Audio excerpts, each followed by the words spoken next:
The white tents appear out of the Syrian desert like an oasis.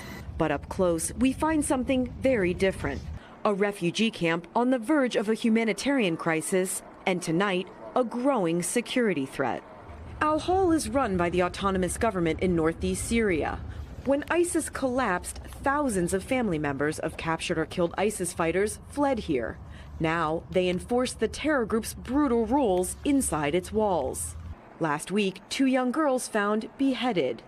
The camp administrator with an alarming warning telling us life is not safe here. ISIS is here, she says, and these fighters are armed. They can smuggle things in using water deliveries, using food deliveries. There's more than 50,000 residents here at Al-Hol. The vast majority are women and kids. And with overcrowding, poor sanitation, and at times shortages of food and water, this population is extremely vulnerable to violent extremism from groups like ISIS.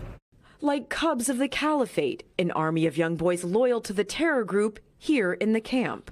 We visited Al-Hol with Major General Matt McFarland. ISIS can plant a seed in one of those areas based on the conditions and try and grow and foment its radical ideology.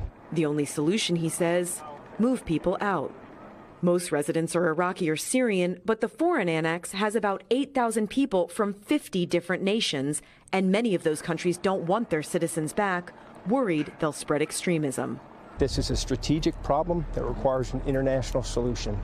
Tonight, General McFarland tells us if these 50 countries won't take their citizens back, they need to provide funding to improve the rough camp conditions that ISIS is using as a breeding ground. Thanks for watching our YouTube channel. Follow today's top stories and breaking news by downloading the NBC News app.